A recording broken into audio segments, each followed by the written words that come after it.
Hello there, all you cool cats and kittens. Wait a minute. No, wait, that's not right. Wrong catchphrase. This is Sparta? Nope, still wrong. Oh, wait, I got it now. Greetings and salutations. Welcome back to another episode of the Back of the Pack podcast. I'm your host, Kyle Walker. Thank you for joining us as always. We're here. This is already our third episode of 2023. And finally, today was race day. We got back to racing with the Battle of the Bean 5K. That was held in Kansas City, Missouri. And that was Team Coffee versus Team Cocoa. And I'm sure that Team Coffee won because I'm a part of Team Coffee. So, of course, we won. Duh. But anyway, it was a really good morning. Thankfully, the weather wasn't terrible. It was cold because it's Kansas City in January. So it was cold, but dry. No wind. Thank you to the weather lords above that it was not a windy morning because that would have made it miserable. It was already pretty stinking cold, and that wind would have just sent it over the edge. As I'm recording right now, we've got a nice wintry mix moving into our area, so that's super fun. Thankfully, the race is already long since over and taken care of. But hey, it was really a great morning. So to all the Back of the Pack podcast fans and to all the members of the KC Hustle Club, and to all the new people we met this morning, thank you so much. It was really a fun experience just talking to people, meeting people. There were people who had never heard of the show, never heard of the Hustle Club that we got to just kind of introduce ourselves to. A big shout out to the big boss man for KC Running Company, Brad, who gave me a very nice shout out as I crossed the finish line saying, here's Kyle Walker, the leader of the Hustle Club. So that was cool. Thank you for that. Appreciate the acknowledgement there. So thank you to Brad at Kansas City Running Company. And yeah, man, we met a whole bunch of people and it was super great. Hung around after the race. Everyone gathered in the coffee shop because thankfully it was warmer in there because we were all pretty frozen by that point when the race was over. It was not bad when I was running, but I had worked up quite the sweat, mainly because I had on 3 layers because it was so chilly. So I was sweating pretty good. And, after your body finally cools down after a cold weather race, and then that cold air starts to hit that sweat, it gets chilly. It gets real chilly, real quick. And so I was starting to get pretty darn cold. And it was either time to go home or go inside.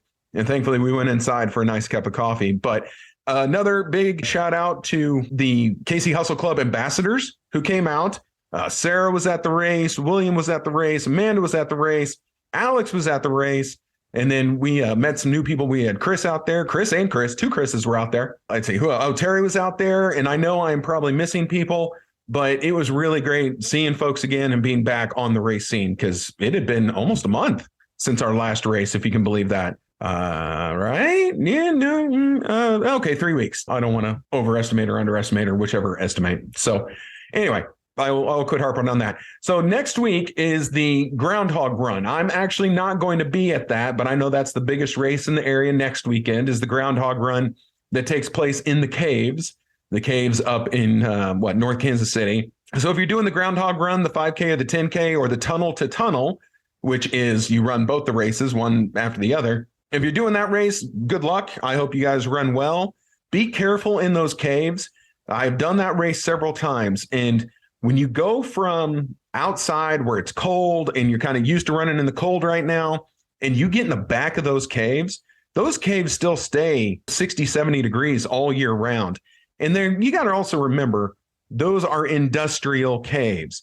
There are semi-trucks rolling in and out of those bad boys Monday through Friday nonstop. It is very stale air. It is very warm air. And it is a constant smell of exhaust in the air. Now, granted, sometimes it is better than running outside when it's so stinking cold. So, I understand the appeal of that race. And again, I don't mind that race. I've done it several times. But you do have to be careful. You will heat up quicker. And then when you get to the back of those caves, when you've got hundreds of, huffing and puffing runners sucking the air out of the joint, that air gets thick and it gets gross and it gets hard to breathe. So please be careful because you're not used to running in these kind of temperatures right now. You're used to the cold. It can get you. It can really sneak up on you. Ask me how I know. Because I was that guy who was going out way too fast, got to the back of those caves and thought, oh no, I can't breathe. So just be careful if you're doing that one. The next race for the Back of the Pack podcast is going to be the kickoff 5K, which is going to be on Super Bowl Sunday. And I hope, like the Dickens, it's the morning of the Chiefs Super Bowl victory. So go Chiefs. Woohoo! Next week, I'm going to be out of town. So we are going to bring you the first of our series where we are talking to the ambassadors for the Back of the Pack podcast and the KC Hustle Club. So we've got Sarah coming on next week, and you guys are going to really like it. She was a lot of fun to talk to, and she's kind of all of us, really, and kind of just the running journey and how she got into it. And it has a really good story. So that's going to be next week. Now, what we're going to talk about today, it's actually something that I've been thinking about for a while, and I've actually meant to bring it up earlier, and I'm kind of sorry that I have not. We are in the middle of full-blown winter running season. If you are doing any kind of a spring race, whether it be a half marathon or a full marathon, like you're training right now. For my Boston Marathon training, we're already, let's see, I did the 16-week program. It started the day after Christmas. So we're already a month into it. So there's only maybe 12 weeks left, give or take a week here or there. So we're in the heart of it. And even when it's cold and nasty, you still have to get out there and you have to get your running in. Now, we've gone over cold weather, running, racing, all of it. We've gone over layers, we've gone over temperatures, we've gone over all that stuff. There was one thing we didn't go over, and it's probably the most important part. And it's something that has been, again, it's been on my mind for a while to talk to you all about. And it really is a big deal. And I've really noticed it more over these last, 2 weeks as the weather here, we had it kind of unseasonably warm for a while. Well, now we're right back to where Kansas City usually is, where it's cold, it's dark, it's dreary, it's dry. And the thing is hydration. Hydration as it comes to winter running. Because look, it's different. It is a different animal than summer hydration. We all know, and we are all fully aware in the summertime, it is hot. When we step outside our front door, we are going to start sweating, whether you're going for a run or not. It's just going to happen. So you're drinking the water, you're taking care of your hydration. It's in the forefront of your mind. When you are out exercising in the heat, let's say you're running a 5K, when you see that aid station, you're thirsty. You want to get a drink. Okay, I'm going to stop at the aid station and I'm going to get my little Dixie cup of water because I'm hot and I'm sweating and I know I'm thirsty. It is a different game in the wintertime, and it's a mental game in the wintertime because even though you're doing the same exercise, you're running just like you would in the summer, your body is reacting differently because it's colder. But this is where I honestly think it is more dangerous because in the summertime, you're fully aware of the situation. In the wintertime, not as much.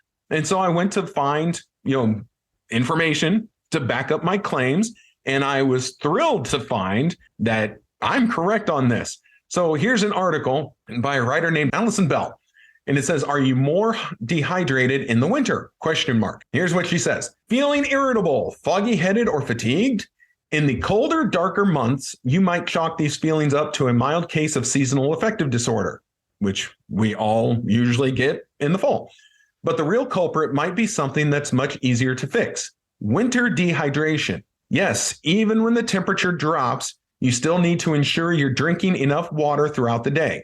Dehydration occurs when your body loses more fluid than it takes in, and winter dehydration may be a bigger problem than people realize. And here's what you should know if you want to stay happy, healthy, and hydrated this winter. And it says why winter hydration matters. A study from the University of New Hampshire found that your chance of dehydration actually increases during the colder months. Since people don't feel as thirsty when the temperature drops, many forget to drink enough water. In lower temperatures, bodies also have to work harder under the weight of heavier clothes, and sweat evaporates quickly in cold, dry air. And again, this is what I was really noticing this morning.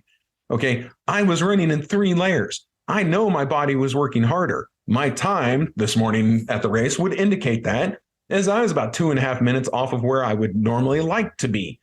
But again, I was working harder. And while I was sweating, I know that my hydration has been garbage lately. We're going to get back to that here in just a minute. When it's cold outside, they continue, people forget about hydration. Elizabeth Hill, a registered dietitian nutritionist at Intermountain Healthcare, told this person They find they've gone all day without drinking much water. Beverages like coffee, sodas, or hot chocolate don't help with hydration and actually can dehydrate the body more than drinking nothing at all. And dehydration carries harmful consequences. The American Heart Association notes that even minor dehydration can account for difficulty concentrating, poor memory, and bad moods. Those who chronically consume less water are at higher risk of developing more serious health issues such as kidney disease, kidney stones, and diabetes. Now, here's 8 signs of winter dehydration. And look, they're going to sound very familiar. You're going to be like, well, this sounds just like summer dehydration.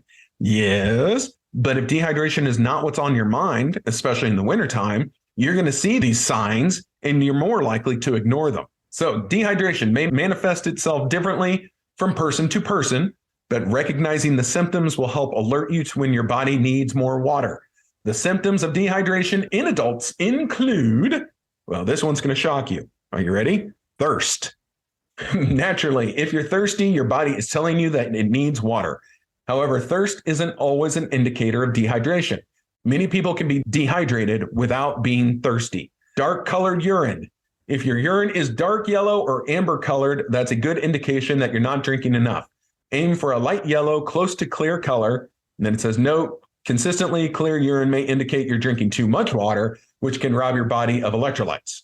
Sweating or urinating less frequently. Most people urinate between 6 to 10 times a day and sweat during vigorous exercise. If this doesn't happen for you, it's probably time to drink more water. Okay, now see, that's a new one on me. 6 to 10 times a day. I know I'm not doing that. I'm not hitting 6 to 10 times, so I'm not drinking enough water. Now, I already knew that. We're going to get back to that too. Fatigue. Your body needs water in order to function well. Whether you're working out or working at the office, if you're feeling sluggish, you may be dehydrated. So fatigue, a big one. And I get it. We're all adults. Everyone is working on some level of fatigue. But as we all know, there are more extreme levels than other. Dry mouth. A dry mouth indicates that your salivary, I can never say that word. I know the word. You know the word. I just can't say it. Silvery glands aren't producing enough saliva. There we go. Dry skin. Signs of dehydrated skin include dark under eye circles, itchiness, dullness, fine lines, and wrinkles. So that's your skin telling you that you're dehydrated. Headaches. Dehydration headaches happen when the brain temporarily contracts from fluid loss, causing pain as it pulls away from the skull. That sounds terrible. Sugar cravings. When you're dehydrated, your body may struggle to break down glycogen and release glucose to your bloodstream. I'm terrible at medical terms in case you hadn't noticed. This leads to cravings for sugar, chocolate, and other sweets. And then it says symptoms of dehydration for infants and young children may look a little different. Again, we're not going over that because if your kid is running a half marathon with you, then wow, we've got something else to talk about. So this is how to avoid winter dehydration. You might think the key to avoiding winter dehydration is fairly simple. Drink more water, but there's more to it than that. Even someone who drinks water consistently throughout the day can still be dehydrated. To minimize your risk of dehydration in the wintertime, here are some suggestions. Carry water with you. Since you can't rely on thirst alone to tell you when you're dehydrated, it's a good idea to have water handy throughout the day. Monitor your water intake. The amount of water you need to drink each day varies from person to person. They recommend drinking half your body weight in fluid ounces each day. For example, a 150-pound person would need to drink 75 ounces of water. I'm going to let you guys do the math. Eat plenty of fruits and vegetables. Maximize your hydration by eating water-rich foods such as apples, celery, lettuce, and cucumbers. It's actually a good idea. Water-rich food. Okay. Drink healthy hot beverages. If drinking cold water in the wintertime doesn't sound appealing, opt for a healthy, warmer alternative such as green tea or cinnamon tea. Avoid alcohol and caffeinated drinks. Dun, dun, dun. These beverages can actually cause dehydration. And it says wear layers. Don't overdo it on warm clothing. Wearing layers can help you regulate your body temperature and minimize water loss from perspiration. Then, of course, we talked about it before. Let's talk about it again. Can never get this information enough. When to seek emergency care for dehydration. The effects of dehydration can vary from mild to life-threatening. You should visit the emergency room if you or a loved one exhibit any of these symptoms. A fever above 103 degrees Fahrenheit, confusion, sluggishness, seizures, difficulty breathing, chest or stomach pain, and fainting. And then, are you drinking enough water in the wintertime? Here's how to track your intake. It says, thanks to technology, tackling your daily water intake has never been easier. They recommend doing apps. Get an app on your phone that will help you track the water. If you prefer a non-technological approach, simply buy a water jug with measurements on the side.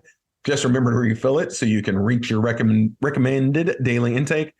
And then, knowing the signs of dehydration, monitor your water intake, and taking proactive steps to stay hydrated will help ensure that you stay healthy all winter long. So one of the things that I've noticed, and this was just when I've been out running, that they don't mention in this, again, we're finding all these ways to lose water from our bodies. And again, the dry skin is a big one. The fact that when you're out running, you can't tell if you're sweating or not. Like, you're not dripping sweat. Trust me, your body is still perspiring. And this cold, dry air is taking it off your skin, before it can kind of pool and run down your arm before you get that bead of sweat. But that water is still leaving your body. And then I'm just speaking for me personally, okay? I'm not speaking for anyone else. And trust me, I'm not trying to be gross or anything here. But when I am running in the wintertime, after about 1 mile, that's where my nose starts to run. Okay, well, I don't want stuff running all down my face. So, you get the sniffles, the sniff, sniff, sniff. It kind of pools up. Maybe you get a little bit of phlegm in you and you spit it out. Okay, I spit a lot when I'm running. I will always aim off the side of the road. I don't ever try and spit on the race course. I try and be as delicate about it as I can, but I spit a lot when I'm running. I'm just trying to keep everything opened up so I can keep breathing and not really interfere with my breathing pattern or my, whatever, cadence I've got when I'm breathing. But I spit a lot. Okay, well, every time you do that, you are mixing it with saliva, you're losing water. Again, that's just one of the really sneaky ways that you're losing water. You're practically spitting it out of your own body. And that's one of the things that really got me interested in this topic for this week was I am helping myself dehydrate. And look, it's cold. It's wintertime. I am not drinking enough water. And there are certainly days where I can tell that I am dehydrated. It's like, oh man, I'm finally really thirsty. Or when was the last time I had any water? When it's cold like this, I am making my living drinking coffee. Coffee doesn't help. And that's another big problem. Again, I say this jokingly, although there are definitely some who use this as an excuse. And even my daughter one time asked me about this. They're like, well, you're hydrated. You're drinking coffee. Coffee's made out of water, or coffee's a fluid. So clearly you're hydrated. No, unfortunately not the case. And they mentioned it real quick, but let's dive just a hair deeper into what we're actually drinking over the winter months. So here's from Runner's World. Here's hot drink hydration tips for runners in the winter. These post-run beverages will warm you up while you're cooling down, is what it says. When the temperature starts to dip, it's easy to become cold on a long training run. You work up a satisfying sweat on your climb, but as time ticks by, your body cools down and, ever helpful, it tries to warm itself. Your muscles start to shake to generate heat, and you come home shivering. This is when a hot drink works wonders. It banishes the chill and can be an excellent post-run recovery potion, delivering exactly what you need to recharge after a workout. Some choices are better than others, says nutritionist Tara, Giedis. Post-exercise, you need liquid for rehydration, sugar to replenish your glycogen stores, and antioxidants and electrolytes to help muscles recover, she says. Hot or cold, the best recovery drinks provide all four and should be consumed within 30 minutes of finishing your run. That's when you gain the most benefit. So now let's look at some of the drinks we like to drink in the wintertime. Hot chocolate. Chocolate milk is one of the best post-exercise drinks around, says this doctor. Prepare powdered mixes with milk instead of water. Milk delivers protein, calcium, potassium, and vitamin D. These replenish electrolytes and help build new muscle cells. Hot chocolate's sugars also top up glycogen levels, but the Dutching process used to make mini mixes, it neutralizes cocoa acids and mellows the flavor, destroys chocolate's antioxidants, and to make the drink using pure powdered cocoa. Oh, it says, so make the drink using pure powdered cocoa. There we go. Sorry, there's a lot of big words in here, and I'm not that smart. It says a 2003 study published in the Journal of Agriculture and Food Chemistry found that hot cocoa boasts more antioxidants than red wine, tea, and even cold chocolate milk. Told you, can't read. Because heating cocoa releases more disease-fighting agents. Okay, so hot chocolate sounds like a good idea, as long as it's made out of the pure powdered cocoa. So there you go. There's a good one. Now let's go down to tea. A little hot tea. Tea doesn't refuel the body with energy. Black, green, and herbal varieties all contain almost no calories when brewed. So swirl some milk and a shot of honey into your cup to improve the recovery benefits. The sugar in honey travels quickly to recovering muscles, so it's a good choice immediately after exercise. Teas contain less caffeine than coffee. Most herbal tea is caffeine-free, so they're less likely to interfere with hydration. And tea's antioxidants are beneficial after a hard run. Black, green, and oolong varieties contain detoxifying agents that can help neutralize muscle-damaging free radicals. I don't even know what a free radical is. I guess that's better than a non-free radical. I don't know. All right, and then the last one, again, boy, they really dive deep into this one, is my personal favorite and my vice of choice, coffee. If you exercise in the mornings, you may long for a post-run cup of coffee. Brewed coffee contains just 2 calories per cup, so it doesn't provide the energy muscles need after exertion, but adding milk and sugar contributes calories, and the calcium and vitamin D improve its nutritional profile. And coffee contains antioxidants, which can speed recovery by helping muscles repair from the stress caused by tough workouts. The amounts depend on the type of coffee used. And it says Robusta contains more antioxidants than Arabica. And most of us are drinking from Arabica beans, trust me. For you coffee nuts out there, it says. Brewing method and time and the amount of coffee used. So let me read that again without adding my 2 cents. The amounts depend on the type of coffee used. Robusta contains more antioxidants than Arabica for your coffee nuts out there. Brewing method and time and amount of coffee used. I don't like the way they phrase that, but they didn't ask me. In the debit column, caffeine may have a diuretic effect or make you jittery. And coffee on its own isn't an ideal recovery drink. It shouldn't be the only thing you count on for replenishment. So while none of them are necessarily bad, it also didn't sound like any of them are like 100% great. They all have their pros and cons. Sounds like coffee is definitely the worst of the 3, which of course is my number 1 choice right there. Pardon me 1 minute while I take a sip of coffee. Oh, that was delightful. But it sounds like there's definitely some options and you can definitely get some benefits out of it. But really, it's just this whole notion of you can get dehydrated in the wintertime. Like, and that's the part that really, I don't know, it messes with my head a little bit because I don't expect it. It's not in the forefront of my mind, and it's certainly not something I feel like I'm preparing for like I would in warm weather. Now, I know anytime I do a hydration episode, and I'm going to beat some of you longtime listeners to the punch. Anytime I do a hydration episode, someone is going to throw at me Running with the Cows 2022, where I, like an idiot, did not hydrate well at all, and I paid dearly for my lack of preparation. So yes, I'm fully aware how important hydration is. I'm fully aware I did not heed my own advice back in May, but I'm telling you guys now. So take that, because I know it's coming my way.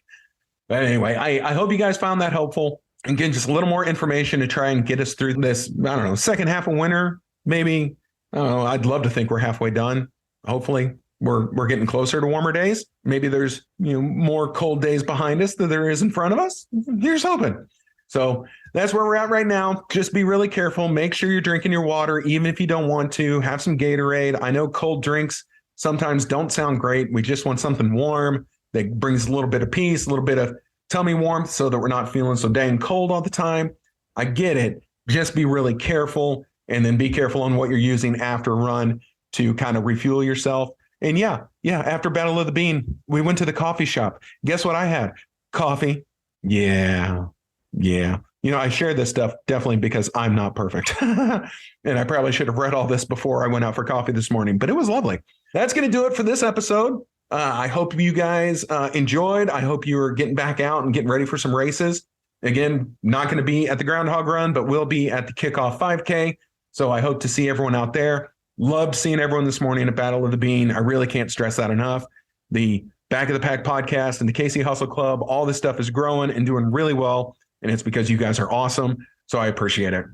If you like this episode, please comment, share the episode, tell all your friends, tell all your buddies, tell everyone in your running group, and let's try and get some more people here and listening to me and listening to the other people who are going to be talking, because next week you get to hear from one of our ambassadors, and that's going to be super cool. So you guys will be happy that you did. So that's going to do it, everyone. My name is Kyle Walker. It is my pleasure, as always. This has been the Back of the Pack podcast, produced by Katie O'Neill and brought to you by OKKC Sports. Go ahead and have a wonderful week of training. If the weather turns to garbage, be very careful, and let's hydrate. And we'll see you in person in 2 weeks at the Kickoff 5K. We did create a team for that race. So if you want to register and get a few bucks off, look for either the KC Hustle Club or Back of the Pack podcast. Join the team, no password, and you can get a couple bucks off registration. So everyone take care. We'll see you next week.